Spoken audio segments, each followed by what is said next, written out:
Online game খেলে অর্থ উপার্জনের বিধান কি? আমার ছেলে মেয়ে হয়েছে, কিন্তু আমি আকিকা করি না। আকিকা করা কি বাধ্যতামূলক? আমার বন্ধুর সাথে 1 বছর ধরে কথা বলি না, এখন এজন্য কি আমার গুনাহ হবে? আমি আলেম না, আমি কি আমার মায়ের জানাজা পড়াতে পারবো? জানাজা পড়ানোর জন্য শর্ত আলেমদের মতের অমিল থাকলে সাধারণ মানুষের করণ। আমি শুনেছি কাপড়ে বীর্য লেগে যখন তা শুকিয়ে যায় তখন কাপড় পবিত্র হয়, এটা কি সঠিক? কেউ ঘুষ দিয়ে চাকরি নিলে তার বেতনটা হালাল হবে কিনা? চুলে কোনো কালার দেওয়া যায় আছে কিনা? ওয়াশরুমের ভেতরে অজু করলে কি দোয়া পাঠ করতে হবে, নাকি মনে মনে স্মরণ করলেই হবে? তালাকের পর স্বামী স্ত্রী থাকাকালীন একসাথে তোলা ছবি সংরক্ষণ করলে কি গুনাহগার হতে হবে? নাপাক অবস্থায় দোয়া করলে দোয়া কবুল হবে কিনা? পূজার মেলার খাবার মুসলিমরা কিনে খেতে পারবে কিনা? মসজিদের মাইকে মক্তবের ছাত্রছাত্রীদের প্রতিদিন ডাকা এবং অভিভাবকদের বাচ্চাদের পাঠিয়ে দেওয়ার জন্য বলা যাবে কিনা?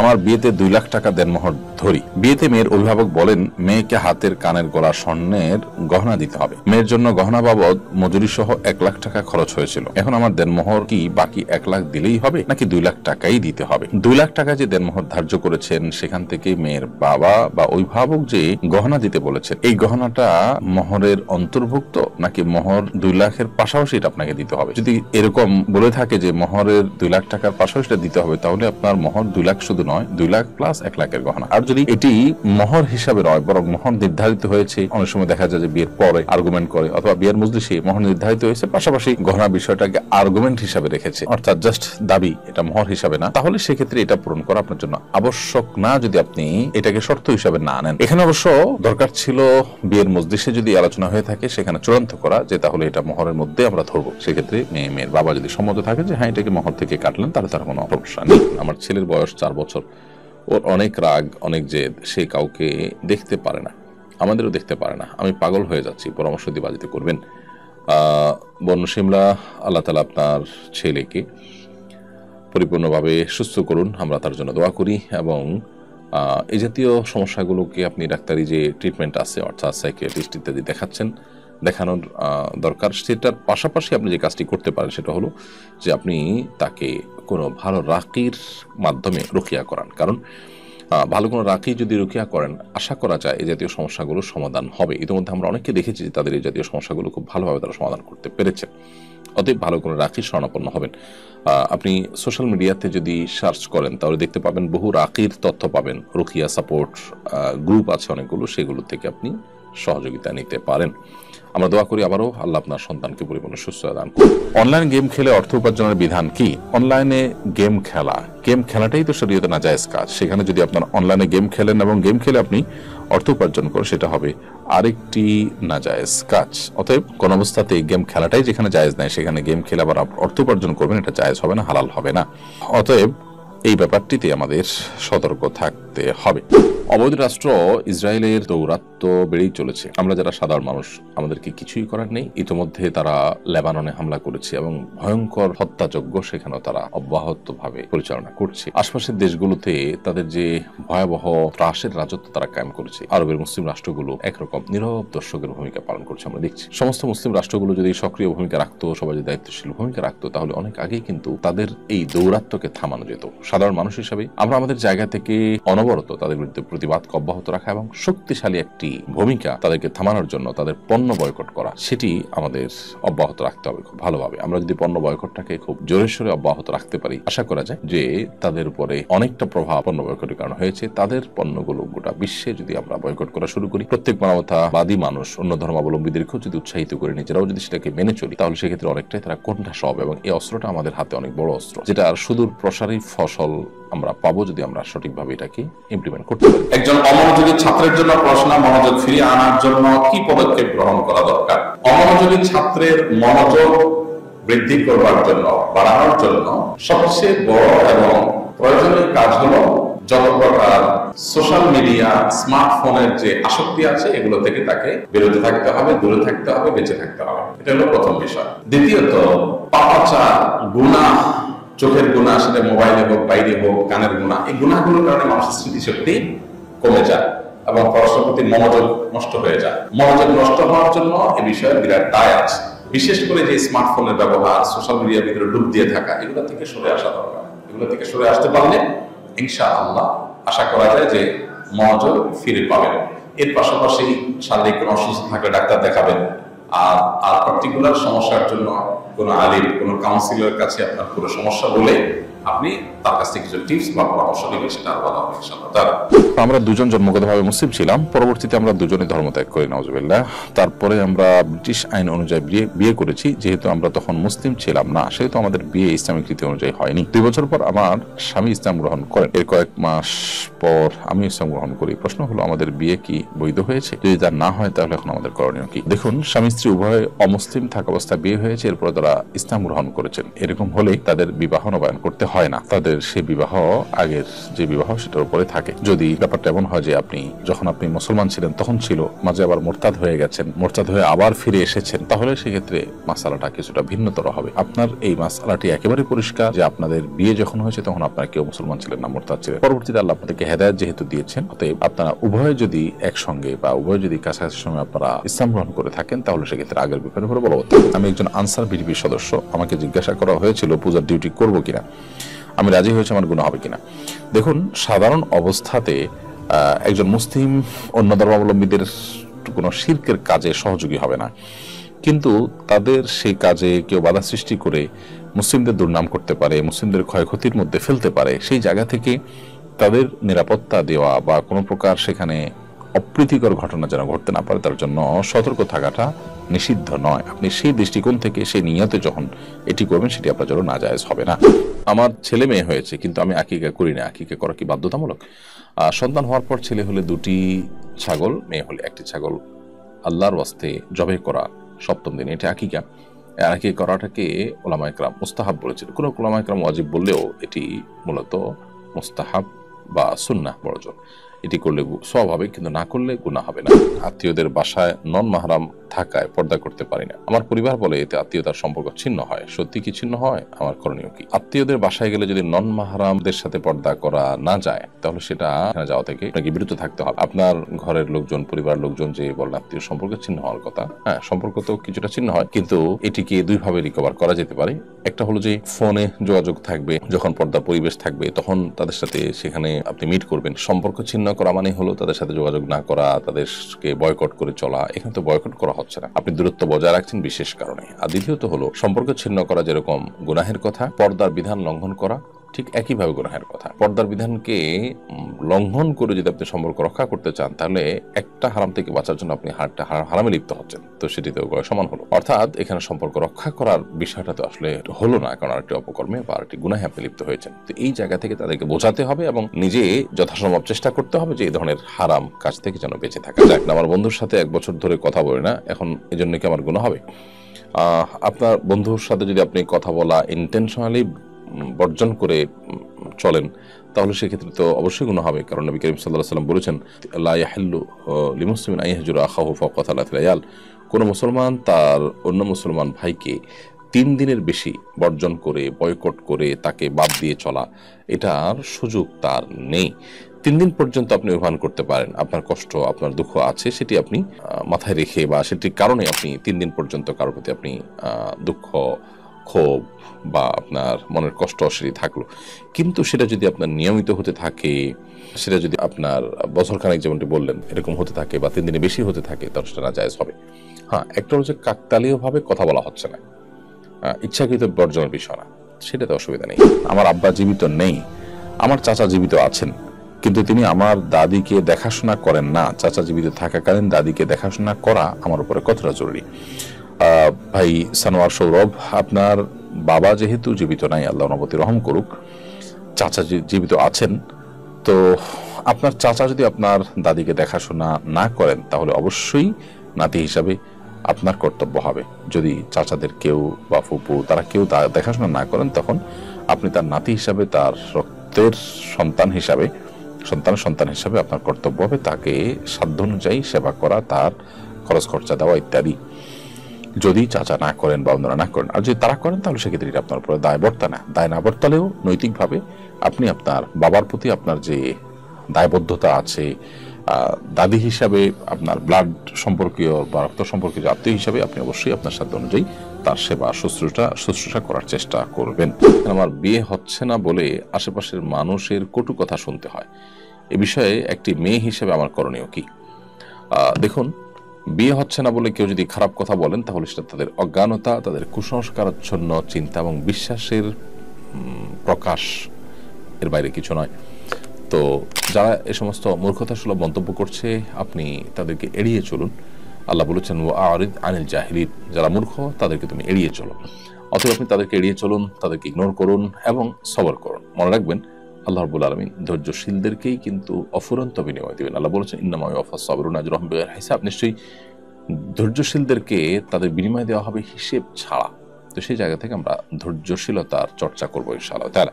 আমার ভাইকে কি আমি যাকাত দিতে পারবো? আমরা একসাথে থাকি, হ্যাঁ, আপনার ভাই যদি একসাথে থাকেন ঠিক আছে, একান্নভুক্ত যদি না হয়, আপনার অধীনস্থ যদি না হয়, অনেক সময় ছোট ভাই থাকে অপ্রাপ্তবয়স্ক, আপনি বড় ভাই, বাবা নেই অথবা বাবার সামর্থ্য নেই, তাহলে আপনার কর্তব্য হয়ে যায় তার ভরণ পোষণ দেওয়া। তখন তাকে যাকাতের টাকা দিতে পারবেন না। তার ভরণ পোষণের বাইরের কোনো প্রয়োজন হয় সেখানের জন্য আপনি যাকাতের টাকা দিতে পারবেন। যদি আপনার সেই ভাইটি যাকাত যাকে দিতে চাচ্ছেন তিনি যদি আপনার একান্নভুক্ত না হয় বা একেবারে ছোট নাবালিগ বাচ্চা না হয়, বড় মানুষ, বড় ভাই বা বয়স হয়ে গেছে, প্রাপ্তবয়স্ক হয়ে গেছে, ছোট হোক আর বড় হোক আপনার, কিন্তু প্রাপ্তবয়স্ক হয়ে গেছে, সে তাহলে তাকে আপনি যাকাতের টাকা দিতে পারবেন। সেক্ষেত্রে এমন হতে পারে যে সে আপনার থেকে যাকাতের টাকা নিয়েছে, সেটা পেয়ে আপনার সাথে যৌথ কোনো মিলে কোনো খাবারে সে তার টাকা দিচ্ছে, ওই যাকাতের টাকা, তখন সেটা নাজায়েজ হবে না আপনার টাকার সাথে মিশ্রিত হলে, কারণ সে তখন তার নিজের টাকাটা কেমন যেন দিয়েছে।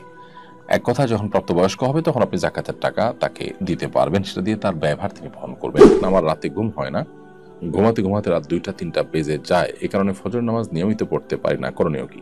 রাতে দেরিতে ঘুমানো এটা একটা বদ অভ্যাস। এই বদ অভ্যাস থেকে দূরে থাকার জন্য যেটি আমাদের করতে হবে সেটি হলো যে আপনাকে অবশ্যই ঘুম হোক আর না হোক তাড়াতাড়ি শুইতে হবে এবং প্রয়োজনে ডাক্তারের শরণাপন্ন হতে পারেন। অনেক সময় দীর্ঘদিনের বদ অভ্যাসের কারণে ঘুম হতে চায় না, আপনি শুয়ে থাকলে, চেষ্টা করলে দিনে যখন ঘুমাবেন না তখন ইনশাআল্লাহ এই অভ্যাসটা দূর হবে আশা করা যায়।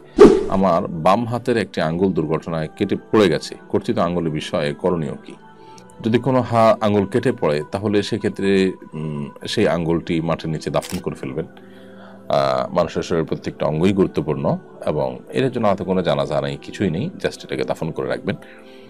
আর পরবর্তীতে আপনার অজু, গোসল ইত্যাদিতে আঙ্গুলের যে অংশ শরীরের সাথে লেগে আছে শুধু সেই অংশ ধুইলেই আপনার অজু বা গোসল হয়ে যাবে। আমি যখন কোনো একটা বিষয় নিয়ে ভাবি বা কারো কথা ভাবি তখন প্রথমে আমার মাথায় খারাপ চিন্তাটাই আসে। এ থেকে বাঁচার উপায় সম্পর্কে একটু সাহায্য করবেন। কাউকে নিয়ে নেগেটিভ চিন্তা আসা ঠিকই খারাপ জিনিস। আল্লাহ সুবহানাহু ওয়া তাআলা কোরআনে বলেছেন ইন্না বা'দা যন্নি, নিশ্চয়ই কোনো অপরাধ, কোনো ধারণা মানুষের প্রতি, অর্থাৎ খারাপ ধারণাকে এখানে মিন করা হচ্ছে, এটা গুনাহ। এজন্য আল্লাহ সুবহানাহু ওয়া তাআলা বলেছেন ইজতানিবু কাসীরাম মিনায যন্ন, আয়াতের আগের অংশে আল্লাহ বলেছেন তোমরা অনেক ধারণা করা থেকে বেঁচে থাকো। এই যে মন্দ ধারণা যেটা থেকে আল্লাহ তাআলা আমাদেরকে বিরত থাকতে বলেছেন, সেটি নিজের অজান্তে কারো প্রতি যদি চলে আসে তাহলে সেক্ষেত্রে প্রথমত কুধারণা বা মন্দ ধারণার যে অপরাধগুলো আছে সেগুলোর সাথে সাথে চিন্তা করবেন। সে আয়াত, সে হাদিসগুলো আপনার স্মৃতি পরে সবসময় যেন ভেসে ওঠে সেই ব্যবস্থা রাখবেন, বিভিন্ন জায়গায় লিখে রাখতে পারেন। তাহলে আশা করা যায় যে আপনি কারো পরে বাজে চিন্তা করছেন, সাথে সাথে যখনই আয়াত এবং হাদিসগুলোকে স্মরণ করবেন আপনার মধ্যে কিছুটা হলেও ভিন্ন চিন্তা চলে আসবে, অর্থাৎ অপরাধ বোধ আপনার মধ্যে জাগ্রত হবে। আশা করা যায় এর মাধ্যমে আপনি আস্তে আস্তে বাজে চিন্তার যে টেন্ডেন্সি সেখান থেকে, এই প্রবণতা থেকে আপনি বেরিয়ে আসতে পারবেন। আমেরিকার বিভিন্ন স্থানে চার্চে বিনামূল্যে প্রয়োজনীয় জিনিস ও খাবার সরকারের পক্ষ থেকে দিয়ে থাকে। এগুলোকে মুসলিমরা নিতে পারে? যদি বিনামূল্যে সরকারি তরফ থেকে দেওয়া হয় তাহলে আপনি নিতে পারেন, কোনো অসুবিধা নেই। আর যদি এটি তাদের দাওয়াতি কাজের অংশ হয় এবং এটি গ্রহণ করার মধ্য দিয়ে আপনি তাদের প্রতি দুর্বল হবেন, তাদের ধর্মের অনুসারী হওয়ার কোনো সম্ভাবনা থাকে, তাহলে সেক্ষেত্রে সেটি আপনার জন্য জায়েজ হবে না। আর তৃতীয়ত দেখতে হবে জিনিসটা হালাল কিনা। যদি হালাল হয় তাহলে সেটা আপনি নিতে পারেন।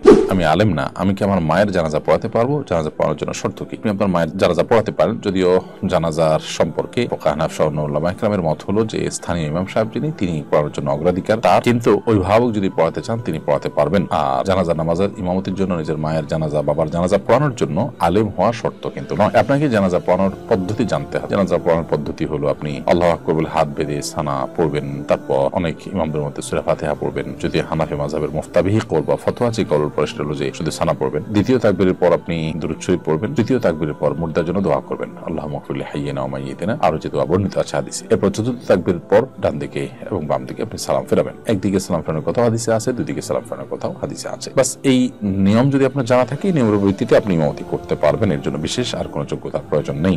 আলেমদের মতের অমিল থাকলে সাধারণ মানুষের করণীয় কি? সাধারণ মানুষ উলামায়ে কেরামের মতের মধ্যে যদি কোনোটা সঠিক কোনোটা বেঠিক নিরূপণ করার মতো সুযোগ থাকে তারা করতে পারেন, অবশ্যই তারা সঠিকটা গ্রহণ করবেন। কিন্তু এটাকে কেন্দ্র করে তারা নিজেদের মধ্যে দলাদলি করা বা এক আলেমের অনুসারী হয়ে অন্য আলেমের বিরুদ্ধাচরণ করা বা তার হক নষ্ট করা, তার সাথে খারাপ আচরণ করা, এই জাতীয় বিষয়গুলো অবশ্যই নাজায়েজ কথা, কাজ এবং গুনাহের কথা। আজকাল আমরা অনেক সাধারণ মানুষ আছি যারা দিনের কাজ মনে করে এ ধরনের কাজে লিপ্ত হই এবং পরস্পরের মধ্যে কাদা ছোঁয়াছুড়িতে আমরা লেগে যাই, যেটা সাধারণ মুসলমান হিসেবে আমাদের করা উচিত নয়।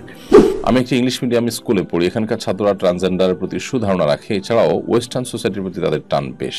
এই পরিবেশে নিজেকে কিভাবে রক্ষা করব, আমার ফ্রেন্ডসদেরকে কিভাবে বোঝাবো? প্রত্যেকটা জাতির নিজস্ব সংস্কৃতি আছে। আমাদের যে সংস্কৃতি আছে, বাঙালি জাতির যে সংস্কৃতি আছে, সেই সংস্কৃতি জলাঞ্জলি দিয়ে সেখানে ভিন দেশের সংস্কৃতি আমদানি করার কোনো যৌক্তিকতা থাকতে পারে না। অনেকে এখানে বলবেন আমরা তো আরব অনেক কালচারকে আমদানি করেছি। আমরা আরবের কোনো কালচারকে আমদানি করিনি। আমরা যে কালচার অনুসরণ করি দেশে, সেটা এই দেশীয় কালচার হিসেবে যেটা এস্টাবলিশড হয়েছে, সেটি হয় ধর্মের ভিত্তিতে, আর না হলে আমাদের এই অঞ্চলের মানুষের ধর্ম বর্ণ নির্বিশেষে কিছু কালচার রয়েছে সেগুলো। তো ধর্মের ভিত্তিতে কালচার গড়ে ওঠা এটা গোটা পৃথিবীতে স্বীকৃত একটি বিষয়। আমাদের এখানকার পরিবার ব্যবস্থাপনা, আমাদের এখানকার সামাজিক অনেক সৌন্দর্য আছে যেগুলো তাদের মধ্যে নেই। তাদের মধ্যে ডিসিপ্লিন আছে, তাদের মধ্যে অনেক ভালো ভালো দিক আছে, সেগুলো আমরা অনুসরণ করতে পারি ডেফিনেটলি। যদিও এগুলোর জন্য তাদের অনুসরণ দরকার নেই। আমরা ভালো মুসলিম হওয়া, ভালো ধার্মিক হওয়া, ভালো মানুষ হওয়া যথেষ্ট। তারপর আমরা এগুলোতে তাদের অনুসরণ আমরা করলাম। আমাদের সময় ইমাম মাহদির আগমন ঘটলে আমাদের করণীয় কি? আমরা কিভাবে তার দ্বারা যোগদান করবো এবং কিভাবে বায়াত গ্রহণ করবো? ইমাম মাহদির আগমন ঘটার আগে পৃথিবীতে আরো কিছু ঘটনা ঘটবে। দাজ্জাল, ইয়াজুজ মাজুজ, অনেক কিছু ঘটবে পৃথিবীতে। তো ইমাম মাহদির আগমন এর আগের সেই বিষয়গুলো যেহেতু ঘটেনি, অতএব এখন হঠাৎ করে ইমাম মাহদি এসে যাবে ব্যাপারটা সেরকম না। কিন্তু ইমাম মাহদির আগমন যদি ঘটে, তাহলে সেক্ষেত্রে আমাদের কাজ হবে তিনি ন্যায়নিষ্ঠের কথা যখন বলবেন, ইনসাফের কথা বলবেন, তখন আমরা তার অনুসরণ করব এবং গোটা পৃথিবীতে ইমানদাররা দলে দলে তার অনুসরণ করবে। তার অনুসরণ করা, অনুকরণ করা এবং তার হাতে বায়াত গ্রহণ করা আমাদের কর্তব্য হবে। ইমাম মাহদি হওয়ার বিষয়ে হাদিসে যে সমস্ত আলামতের কথা বলা আছে, যে পরিস্থিতিতে তার আগমনের কথা বলা আছে, পৃথিবী লালায়িত থাকবে, গোটা বিশ্ব জুলুমে পরিপূর্ণ হয়ে যাবে, কোথাও ইনসাফ এর নামগন্ধ থাকবে না। এরকম ভয়ঙ্কর এক পৃথিবীতে মানুষ হাহাকার করবে একজন ইনসাফকার মানুষের জন্য। ঠিক ওই সময় তার আবির্ভাব ঘটবে এবং খুব স্বাভাবিকভাবে তাকে জানা যাবে। তো তখন তার অনুকরণ অনুসরণ করাটা আমাদের কর্তব্যের অংশ। দিন দিন ইসরায়েলের দৌরত্ব বেড়েই চলেছে। ফিলিস্তিনের বাইরেও তারা থাবা বসাচ্ছে। লেবাননের পর বৈরুতে হামলা করেছে। এদের দৌরাত্ম্য রোখার জন্য মুসলমানদের করণীয় কি বলে মনে করেন? আমরা জানি যে রাষ্ট্রটির আশেপাশে সবগুলো মুসলিম রাষ্ট্র ঘিরে আছে। দুর্ভাগ্যজনক মুসলমানদের যারা নেতৃত্বে আছে, যারা মুসলমানদের রাষ্ট্র পরিচালনার কাজে নিয়োজিত আছে, তারা বেশিরভাগই মুসলমানদের যে কনসার্ন আছে, তাদের যে চিন্তা চেতনা আছে, তাদের যে আদর্শ আছে, সেগুলার বিরুদ্ধে তারা কাজ করে। মুসলমানদের উচিত তাদেরকে রুখে দেওয়া। আশেপাশের রাষ্ট্রগুলো বা গোটা বিশ্বের মুসলমানরা যদি একযোগে এদের বিরুদ্ধে সর্বোচ্চ শক্তি নিয়ে সোচ্চার হয়, তাহলে মুহূর্তের মধ্যেই তাদের থেমে যেতে হবে, থেমে যেতে তারা বাধ্য। আমরা সাধারণ মানুষ তাদের যে সমস্ত পণ্যগুলো আছে, এগুলা সর্বশক্তি দিয়ে বয়কট করব। বিশেষ করে প্রসাধনী আইটেমে তাদের প্রচুর পরিমাণ পণ্য আমাদের ঘরে ঘরে পাওয়া যায়। সেই সাথে আমরা আমাদের জায়গা থেকে যদি এই অর্থনৈতিক যুদ্ধ চালিয়ে যাই, তারা কিছুটা হলেও কোণঠাসা থাকবে এবং আমাদের সরকারে যারা যখন আসে তাদেরকে চাপ দেওয়া, যাতে জনগণের মুখপাত্র হিসেবে সরকার তাদের ব্যাপারে অবস্থান গ্রহণ করে এবং তাদের ব্যাপারে যে করণীয় সেটি ঠিক করে। আমার ঈমান দুর্বল হয়ে গেছে, করণীয় কি? কোরআন কারীম বেশি বেশি করে অর্থ সহকারে পড়ুন, আল্লাহর আয়াত এবং নিদর্শনগুলোকে নিয়ে বেশি বেশি ভাবুন, অধ্যয়ন করুন। ঈমান বৃদ্ধিতে এটি সহায়ক। আমার কাছ থেকে একজন কিছু টাকা পাবে, টাকাগুলো আমি তাকে মোবাইল ব্যাংকিং এর মাধ্যমে পাঠাবো। এক্ষেত্রে আমি কি তাকে ক্যাশ আউটের খরচ দিতে বাধ্য? আপনার কাছ থেকে কেউ যদি টাকা পান, তাহলে তার কাছে টাকা পৌঁছানোর খরচ আপনাকেই দিতে হবে। আপনি যদি মোবাইল ব্যাংকিং এর মধ্যে টাকা দেন, তাহলে সেক্ষেত্রে আপনি তার কাছ থেকে যদি 10,000 টাকা ধার নিয়ে থাকেন, ক্যাশ নিয়েছেন, অথবা ব্যাংকে 10,000 টাকা আপনি গোটাই পেয়েছেন, তাহলে পরিশোধের সময় আপনি তাকে ওই 10,000 টাকা যাতে তিনি পরিপূর্ণভাবে পান সে ব্যবস্থা আপনি করবেন। অর্থাৎ ক্যাশ আউটের টাকা বা পৌঁছানোর যে অতিরিক্ত খরচ সেটা আপনাকে বহন করতে হবে। আর যদি তিনি আপনাকে মোবাইল ব্যাংকিং এর মাধ্যমে 10,000 দিয়ে থাকেন, সেখান থেকে ক্যাশ আউটের খরচ আলাদা তিনি না দিয়ে থাকেন, অর্থাৎ পুরো 10,000 আপনি উঠাতে পারেননি, তাহলে এখন আপনি যেটুকু তার কাছ থেকে গ্রহণ করেছেন ততটুকু আপনি পাঠান। হ্যাঁ, যদি তিনি আপনাকে ক্যাশ আউট টাকা দেননি যখন ধার দিয়েছিলেন, এখন আপনি তাকে ক্যাশ আউটের টাকাটা প্লাস করে দেন, তাহলে সেটা আপনার জন্য জায়েজ আছে। অর্থাৎ ঋণ নেওয়ার পর পরিশোধের সময় যদি কেউ একটু বাড়িয়ে দেন, সেটি নাজায়েজ কিংবা হারাম নয়, সরাসরি সুদ সেটি হবে না। আমার বাচ্চা অসুস্থ ছিল, সেই সময় আল্লাহর সাথে ওয়াদা করেছিলাম ছেলেকে হাফিজি পড়াবো। আমরা অনেক চেষ্টা করেছি কিন্তু তার পড়া হচ্ছে না, এখন আমরা কি করব? অসুবিধা নেই, আপনি চেষ্টা করেছেন, এ জাতীয় নিয়ত, এ জাতীয় ইচ্ছা, এটা যদি কেউ পূরণ করতে না পারে কারণ গুনাহ হবে না। আপনি চেষ্টা করেছেন কিন্তু সন্তান যদি সেটা না করতে পারে, অনেকের মেমোরাইজ করার ক্ষমতা কম থাকে, এখন আপনি বাচ্চাকে জোরপূর্বক হাফিজ বানানোর চেষ্টা করা কিংবা তার উপরে টর্চার করা, এর কোনো যৌক্তিকতা নেই এবং এর কারণে আপনার কোনো গুনাহ হবে না যে আপনি আপনার প্রতিশ্রুতি রক্ষা করতে পারেননি বা আপনার নিয়তকে পূরণ করতে পারেননি। কারণ মানুষ কোনো ভালো কাজ করার নিয়ত করলে সেটা পূরণ করতে না পারলে তার কোনো গুনাহ হয় না, বরং আপনি নিয়ত করেছেন, কোনো কারণে পূরণ করতে পারেন নাই, আপনি ওই কাজটি করলে যে সওয়াব পেতেন এখন সেই সওয়াব পেয়ে যাবেন। অবশ্য যদি আপনি শপথ করে থাকেন, মানত করে থাকেন, তাহলে সেটি পূরণ করতে পারেননি, সেজন্য আপনি কাফারা আদায় করে দিবেন, এর কারণে কোনো গুনাহ হবে না। শপথ আদায় করেছেন, সেটা রক্ষা করতে পারেন না, তাহলে 3টি রোজা আপনি রাখবেন অথবা 10 জন মিসকিনকে আপনি খাদ্য দান করবেন, যেটা আপনার জন্য যথেষ্ট হয়ে যাবে ইনশাআল্লাহ। তাহলে যদি আপনি শপথ করেন, আর যদি এমনি নিয়ত করেছেন, আল্লাহর কসম করে বলেননি বা আমার এটা হলে এটা করবো এরকম মানতও করেননি, তাহলে সেক্ষেত্রে এখানে আপনার কিছুই করতে হবে না এবং কোনো গুনাহ হবে না। আমি শুনেছি কাপড়ে বীর্য লেগে যখন তা শুকিয়ে যায় তখন কাপড় পবিত্র হয়, এটা কি সঠিক? বীর্য লেগে সেটা যদি শুকিয়ে যায়, অনেক ওলামাদের মতে সেটি যদি খোঁচা দিয়ে ফেলে দেওয়া হয় তাহলে সেটা পাক হয়ে যাবে। কারণ আমরা জানি আয়েশা রাদিয়াল্লাহু তাআলা একটি হাদিস থেকে আমরা জানতে পারি নবী করিম সাল্লাল্লাহু আলাইহি ওয়াসাল্লামের পোশাক থেকে বা তার পোশাক থেকে তিনি এরকম পদ্ধতিতে নাপাক দূর করতেন। অতএব এটি বীর্য পবিত্র করার একটা পদ্ধতি, শুকিয়ে গেলে খুঁচিয়ে সেটাকে ফেলে দেওয়া, ধোয়ার মাধ্যমে একটি, শুকিয়ে গেলে খুঁচিয়ে ফেলে দেওয়ার মাধ্যমে আরেকটি পরিষ্কার করার বা পবিত্র করার পদ্ধতি আমরা জানলাম। এটি নবী করিম সাল্লাল্লাহু আলাইহি সাল্লামের আমল থেকে বা আয়েশা রাদিয়াল্লাহু তাআলার আমল থেকে প্রমাণিত।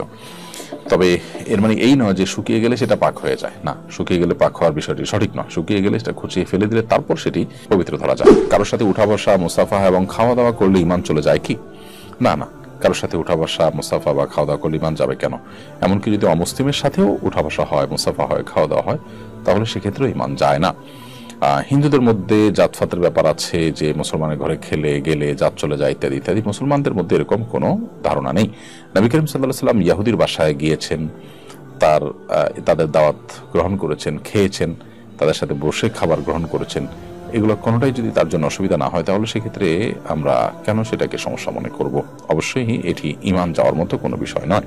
আমার বাবার কোটি কোটি টাকার সম্পত্তি রয়েছে, নগদ টাকাও আছে অনেক, কিন্তু তিনি নামাজ, রোজা, হজ, যাকাত কিছুই পালন করেন না। যাকাতকে তিনি বোঝা মনে করেন, প্রচুর মিথ্যা বলেন। তিনি ইউএসএ প্রবাসী। তারা খারাপ কাজে আমি বাধা দেই বলে আমার সাথে যোগাযোগ বন্ধ করে দিয়েছেন। তার সাথে ফোনে কথা বললে 199টা মিথ্যা আমাকে বলতে হয়। এজন্য কি আমার গুনাহ হবে? আমি ঠিক পরিষ্কার না যে তার সাথে ফোনে কথা বলতে হলে আপনাকে এত মিথ্যা কথা কেন বলতে হবে? আপনি আপনার সত্য কথা বলে যাবেন। মিথ্যা কথা যদি বলতে হয়, সেই মিথ্যা কথা বলা আপনার জন্য জায়েজ নয়, কোনো যুক্তিতেই জায়েজ নয়। আপনি সত্য বলবেন, তাতে যা হওয়া তাই হবে। আসিদকু ইউনজি ওয়াল কাযিবু ইউহলিক। সিদক বা সত্যবাদিতা এটা মানুষকে মুক্তি এনে দেয়, আর মিথ্যা মানুষকে ধ্বংস করে, নবী সাল্লাল্লাহু আলাইহি ওয়াসাল্লাম বলেছেন। সো আপনি যত ক্ষতি হোক না কেন আপনাকে সত্য কথাই বলতে হবে, কোনো যুক্তিতে আপনি মিথ্যা বলতে পারেন। আর তিনি বাবা হিসাবে যত অন্যায় কাজ করুক না কেন আপনি তার সাথে দুর্ব্যবহার করবেন না। আপনি আপনার জায়গা থেকে কথা বলবেন, খোঁজ খবর নেবেন, সন্তান হিসাবে আপনার দায়িত্ব আপনি পালন করার চেষ্টা করবেন, তাকে সদুপদেশ দেওয়া অব্যাহত রাখবেন, অন্য কারোর মাধ্যমে উপদেশ দেওয়াবেন, আল্লাহর কাছে দোয়াও করবেন, কিন্তু সেই সাথে আপনার তার সাথে যে সাধারণ কানেকশন আছে, সাধারণ যোগাযোগ আছে, সেটা অব্যাহত রাখতে হবে। কেউ ঘুষ দিয়ে চাকরি নিলে তার বেতনটা হালাল হবে কিনা? চাকরিটা যদি বেসিক্যালি হালাল হয়, কাজটা যদি হালাল হয়, অন্যায় কোনো কাজ নয়, হারাম কোনো কাজ নয়, তাহলে বেতন হালাল হবে। কিন্তু শুরুতে যে ঘুষ দিয়ে চাকরি নিয়েছেন সেটি কারণে তিনি এটা হারামে লিপ্ত হয়েছেন, তার জন্য তাকে তওবা নাসুহা করতে হবে এবং খাঁটি অন্তরে আল্লাহর কাছ থেকে মাপ আদায় করে নিতে হবে, তাকে মাপ চেয়ে যেতে হবে তাকে। এবং যতক্ষণ পর্যন্ত মনে হয়েছে যে না আল্লাহ তাআলার কাছে তওবার হক আদায় হয়েছে, ততক্ষণ পর্যন্ত তাকে হক আদায় না হওয়া পর্যন্ত তাকে তওবা করতে হবে। তবে এর মানে এই না যে তার সারা জীবনের উপার্জন হারাম হয়ে যাবে। ইফাত বিনতে মাতিন লিখেছেন 25 থেকে 30 বছর বয়সে যদি চুল পেকে যায় তাহলে চুলে কোনো কালার দেওয়া যায় আছে কিনা? আপনি কালার দিতে পারবেন, তবে ব্ল্যাক কালার নয়, আপনি মেহেদির কালার বা অন্য কোনো কালার দিতে পারবেন।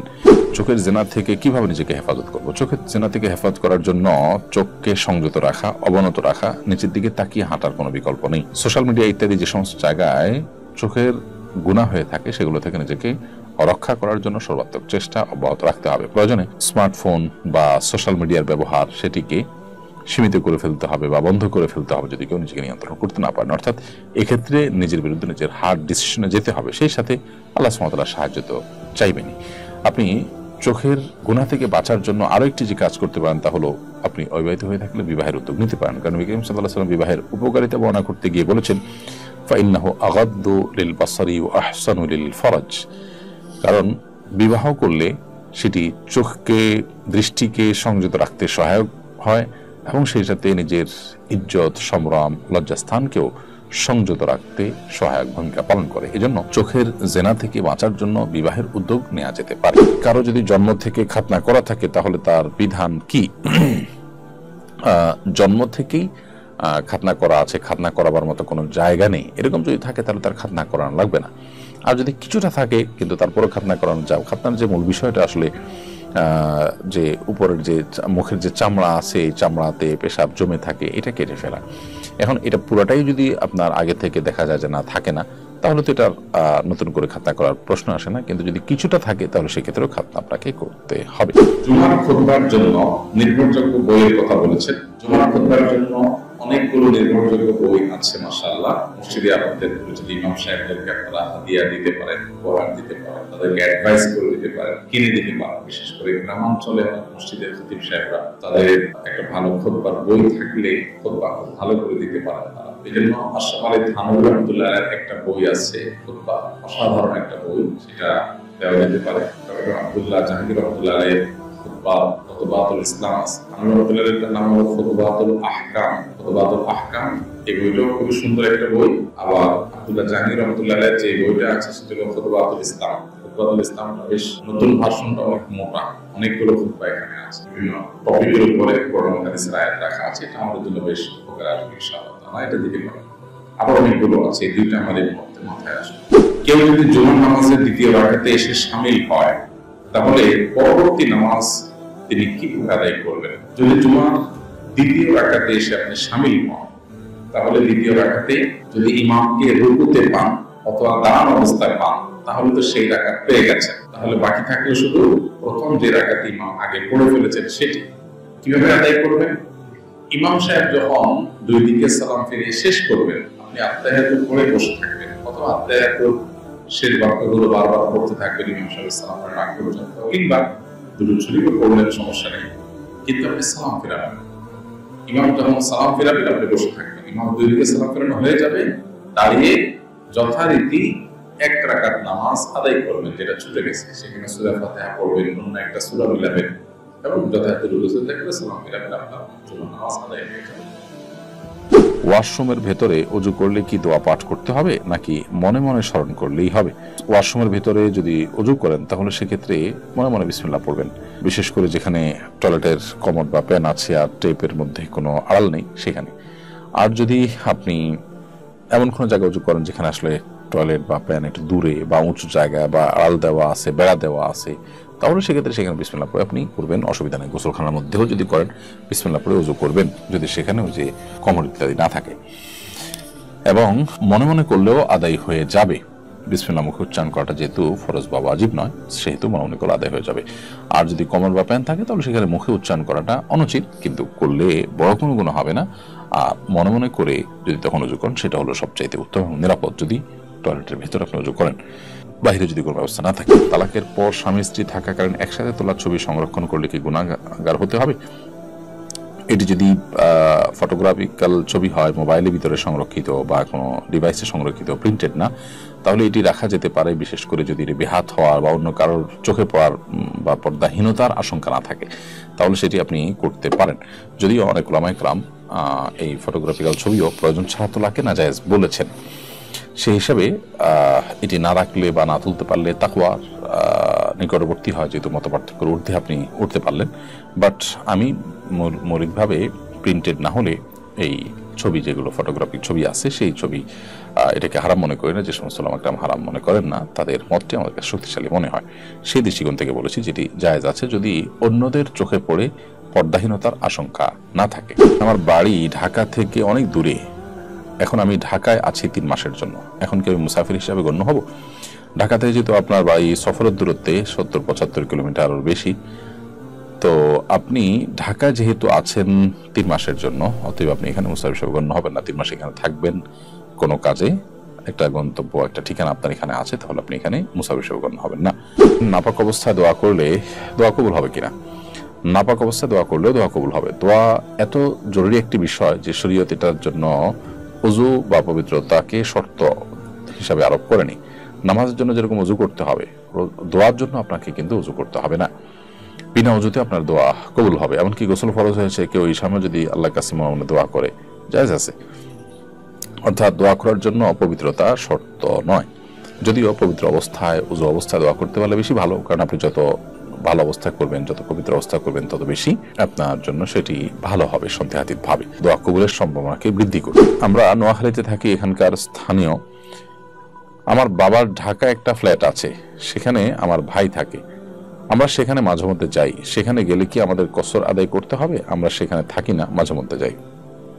ভাই সাকিব, আপনি যদি নোয়াখালীর বাসিন্দা হয়ে থাকেন, সেখানে আপনি বসবাস করেন, সেখানে আপনার ঠিকানা থাকে, তাহলে সেক্ষেত্রে ঢাকায় আপনার বাবার ফ্ল্যাটে আপনার ভাই ভাড়া নিয়ে থাকেন বাবা থেকে, অথবা তাকে দিয়েছেন বাবা, এটা তার বাসা হিসাবে ইউজ হচ্ছে, এরকম যদি হয় তাহলে ঢাকা আসলে আপনি অবশ্যই মুসাফির থাকবেন, বিকজ এটি আপনার নিজের বাসা নয়। আর যদি এটি আপনার দোনো ভাইয়ের যৌথ বাসা, এক অংশ আপনার, এক অংশ তার, আপনার অংশ খালি পড়ে থাকে, আপনি আসলে সেখানে থাকেন, এটা আপনার একটা হোমের মতো, তাহলে আপনি পুরো নামাজ পড়বেন। আপনার প্রশ্ন থেকে বোঝা যাচ্ছে সেরকম কিছু নয়, বরং পুরো ফ্ল্যাটটা ভাই থাকেন, আপনি জাস্ট ভাইয়ের বাসায় গেস্ট হিসাবে এসে থাকেন, তাহলে সেক্ষেত্রে আপনি মুসাফির হিসাবে কসর নামাজ পড়বেন, এখানে পুরো নামাজ পড়বেন না। চট্টগ্রামের একটি পূজা মণ্ডপে একটি সাংস্কৃতিক সংগঠন ইসলামিক গান গেয়েছে। বিষয়টা ইসলামের দৃষ্টিতে কতটা সঙ্গত? হিন্দুদের পূজা মণ্ডপে বা তাদের যেখানে পুজো হয়, শিরক চলে, ওই সময়ে মুসলিমরা সেখানে কৌতূহল বশত হোক বা অন্য কোনো কারণে হোক জায়েজ নয়। যারা সেখানে নিরাপত্তার দায়িত্বে আছেন, মুসলিমদের যাতে দুর্নাম না হয় সেই কারণে সেটি ভিন্ন বিষয়, কিন্তু সেটার জন্য তাদের পূজার আনুষ্ঠানিকতার ভেতরে যুক্ত হওয়ার বা প্রবেশ হওয়ার প্রয়োজন নেই। এমত অবস্থায় সেখানে গিয়ে ইসলামিক গান পরিবেশন করাও যৌক্তিক নয়। কিন্তু আমরা যতটুকু জানতে পেরেছি যে পূজা যখন কমিটি তাদেরকে অনুরোধ করে নিয়ে গেছে, তাহলে সেক্ষেত্রে এই তরুণ যারা গান গেয়েছে তাদেরকে এখানে দোষারোপ করাটা কতটা যৌক্তিক সেটা অবশ্যই সংশ্লিষ্ট মহল দেখবেন। শরীয়ত প্রত্যেক ধর্মের মানুষকে যার যার ধর্মীয় কাজ করতে বলেছে। মুসলিমকে অন্য ধর্মের মানুষের ধর্মীয় কাজে মিশে একাকার হতে ইসলাম বলেনি। আমার পরিচিত এক হিন্দু ভাই পূজা উপলক্ষে কেনাকাটা করার জন্য কিছু টাকা ধার চেয়েছে। আমি কি তাকে টাকা ধার দিতে পারবো?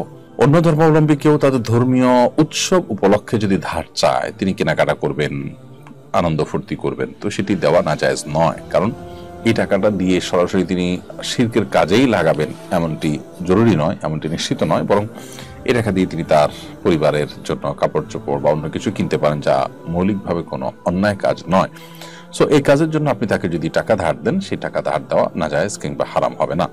অন্য ধর্মাবলম্বীদেরকে টাকা ধার দেওয়া বেসিক্যালি জায়েজ। উৎসব উপলক্ষে যদি সেই টাকা ধার নিয়ে কেনাকাটা করে, সেটাও জায়েজ। যদি সে এমন কোনো কাজের জন্য টাকা নেয় যে কাজটি বেসিক্যালি শরীয়তে হারাম বা শিরক, ওই কাজেই সেই টাকাটা ব্যয় করবে আপনি নিশ্চিত, তাহলে সেক্ষেত্রে আপনার জন্য এটা নাজায়েজ হবে। বাট কেনাকাটার জন্য, সাধারণ কেনাকাটার জন্য যদি টাকা চায় ধার, সেটা আপনি দিতে পারেন, কোনো অসুবিধা নেই।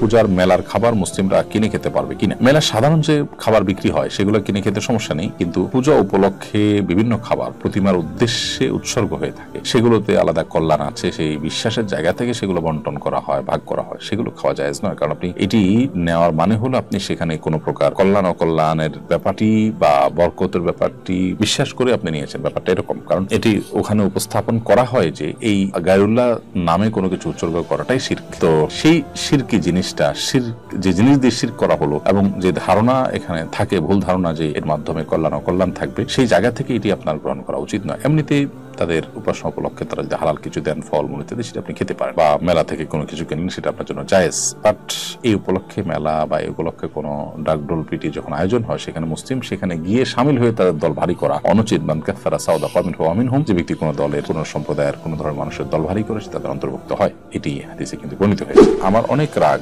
আমার বাচ্চাটাকে আমি প্রচুর মারি, মারার পরে কান্না করি, কিন্তু কন্ট্রোল করতে পারি না, প্লিজ পরামর্শ দিবেন। আপনি কোনো সাইকিয়াট্রিস্টের শরণাপন্ন হন, আমার মনে হয় আপনি মানসিক কোনো ডাক্তার দেখানো প্রয়োজন, সেই সাথে রুকিয়াও আপনি সমান্তরালভাবে করুন। আল্লাহ আপনাকে হেফাজত রাখুন।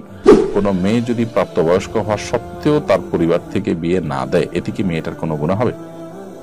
প্রাপ্তবয়স্ক হওয়া সত্ত্বেও যদি পরিবার বিয়ে না দেয়, গড়িমসি করে, সেক্ষেত্রে মেয়ের কোনো দায় থাকবে না। কিন্তু মেয়ে যদি নিজের চরিত্র হেফাজত করা অসম্ভব হয়, তাহলে সেক্ষেত্রে তার নিজের বিয়ের উদ্যোগ নিতে হবে তাকে।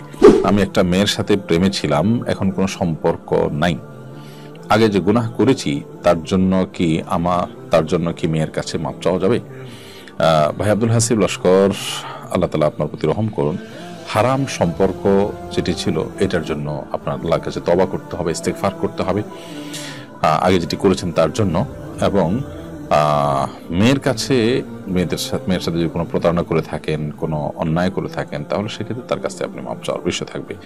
এছাড়া হারাম রিলেশন করেছেন উভয়ের সম্মতিতে, তাহলে সেক্ষেত্রে তার কাছে মাপ চাওয়ার কিছু নেই, তবে আল্লাহর কাছে আপনি মাপ চেয়ে নিবেন। বিনা প্রয়োজনে বিনোদনের জন্য ছবি তোলা জায়েজ আছে কিনা? আমাদের দেশে অনেকে বিভিন্ন ব্লগ ভিডিও করে কিংবা ইসলামী নাশিদের জন্য ভিডিও বানায়, এগুলো কতটুকু জায়েজ? কোনো প্রয়োজন ছাড়া একান্ত শুধু বিনোদনের জন্য ব্লগ কিংবা ভিডিও বানানো, এগুলো শরীয়তে জায়েজ নাই। বিশেষ করে শখের বশত যদি এগুলো করা হয়। কেন? কারণ হলো এটা নিয়ে ওলামাদের ইখতিলাফ আছে।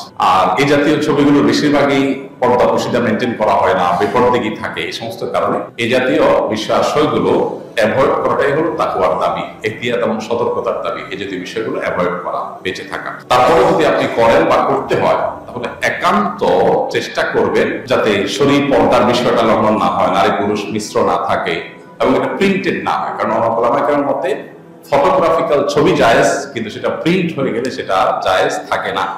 তো ইখতিলাফের ঊর্ধ্বে থাকতে পারাটাই হলো নিরাপদ, সেটাই হলো উচিত এবং অধিকতর ভালো। মসজিদের মাইকে মক্তবের ছাত্রছাত্রীদের প্রতিদিন ডাকা এবং অভিভাবকদের বাচ্চাদের পাঠিয়ে দেওয়ার জন্য বলা যাবে কিনা? মসজিদের মাইকে যে কোনো ভালো কাজ করা যেতে পারে, ওয়াজ নসিহত বা ভালো কাজের প্রতি মানুষকে আহ্বান। কারণ এই মাইক উদ্দেশ্যই হলো দাওয়াত। শুধু আজানের জন্য সাধারণত কেউ মাইক দেয় না, দেয় হলো এখান থেকে ভালো কাজের জন্য। অতএব যদি কারো বিরক্তির কারণ না হয়, শরিয়া বিরুদ্ধে কিছু না হয়, ভালো কাজের প্রতি আহ্বান হয়, তাহলে সেটা মসজিদের মাইকে করা যাবে। মুক্তি পাচ্ছে দেশের প্রথম অ্যাডাল্ট ফিল্ম, বিষয়টা কিভাবে দেখছেন? খুবই দুর্ভাগ্যজনক একটি ঘটনা ঘটতে যাচ্ছে। নতুন বাংলাদেশে অনেক কিছুরই পরিবর্তন হবে স্বাভাবিক, কিন্তু সেই পরিবর্তনটা মানুষ আশা করে জনগণের চিন্তা ভাবনার আলোকে যেন পরিবর্তন হয়, অর্থাৎ পরিবর্তনটা যেন জন আকাঙ্ক্ষার বিরুদ্ধের কোনো পরিবর্তন না হয়। বাংলাদেশের মানুষ আসলে এই ধরনের সেন্সরহীন অর্থাৎ তথাকথিত অ্যাডাল্ট ছবির মুক্তি এদেশের সাধারণ মানুষ চায় কিনা। আপনার নিজের বিবেককে জিজ্ঞেস করলে দেখতে পাবেন যে আসলে বাংলাদেশের সাধারণ মানুষ নিজে যাই হোক না কেন, বাংলাদেশে এরকম কোনো কিছু হোক সেটা মানুষ চায় না। আমাদের দেশের মানুষের যে ধর্মীয় মূল্যবোধ আছে, আমি শুধু মুসলমানদের কথা বলছি না, মুসলমান, হিন্দু, খ্রিস্টান, বৌদ্ধ সবার ধর্মীয় মূল্যবোধের পরিপন্থী বিষয়টি। দুর্ভাগ্যজনক ভাবে যে ছবিটা মুক্তি পেতে যাচ্ছে, এটা অ্যাডাল্টরা দেখতে পাবে, শিশুদের জন্য উপযোগী নয়। এই বিষয়ে সংশ্লিষ্ট কর্তৃপক্ষকে আমরা আরো দায়িত্বশীল আচরণের কথা বলবো এবং আমরা আহ্বান করবো তারা যেন এ জাতীয় কোনো কিছু না করেন, যাতে তথাকথিত অ্যাডাল্ট ছবি মুক্তি পাবে এবং সেখানে আপত্তিকর দৃশ্যগুলো চলে যাবে, সেন্সর হবে না। এটা কোন অবস্থাতে বাংলাদেশের সর্বস্তরের মানুষ মেনে নেবে। আফরা ইবনাথ হেয়ারি থেকে আপনি লিখেছেন, যদি কোনো আত্মীয় সব সময় ক্ষতি করে এবং করার চেষ্টা করে, এমন আত্মীয় থেকে সম্পূর্ণ দূরে থাকা যাবে কিনা? যদি কোনো আত্মীয় আপনার নিয়মিত ক্ষতি করে এবং তার ক্ষতি থেকে আত্মরক্ষা করা আপনার জন্য চ্যালেঞ্জের হয়ে যায়, তো অবশ্যই আপনি তার ক্ষতি থেকে বাঁচার জন্য তার থেকে দূরত্ব বজায় রেখে চলতে পারবেন। শরীয়ত আমাদেরকে আত্মীয়তার সম্পর্ক রক্ষা করতে বলে। এবার এই নয় যে আমরা আমাদের নিজেদের উপরে জুলুম চাপিয়ে দিয়ে যত রকমের সমস্যা হতে পারে সবগুলোকে মেনে নিয়ে আমরা তাদের সাথে সম্পর্ক রক্ষা করতে হবে, এটা নয়। বরং আমি তার সাথে সম্পর্ক রক্ষা করতে গেলে, কানেক্টেড থাকতে গেলে সে আমাকে নানাভাবে ক্ষতিগ্রস্ত করে, বিপদের মুখে ফেলে, আমাকে আমার নিরাপত্তাকে হুমকির মধ্যে ফেলে, এরকম হলে অবশ্যই আমার সে অধিকার আছে যে আমি তার থেকে দূরত্ব বজায় রাখবো। প্রয়োজনে দূর থেকে তার সাথে যোগাযোগ করা বা তার খোঁজ খবর নেওয়া, আত্মীয় হিসাবে তার কল্যাণকামী হওয়া, সে কাজগুলো আমি করব। আমি একজন রিক্সা চালক, বেশিরভাগ প্যাসেঞ্জার দামাদামি করে, তাই ভাড়া অনেক সময় 5-10 টাকা বাড়িয়ে চায়। কেউ কেউ সেই বেশি টাকা ভাড়াতেই রাজি হয়ে যায়। অতিরিক্ত টাকা তার কাছ থেকে নেওয়া কি জায়েজ হবে?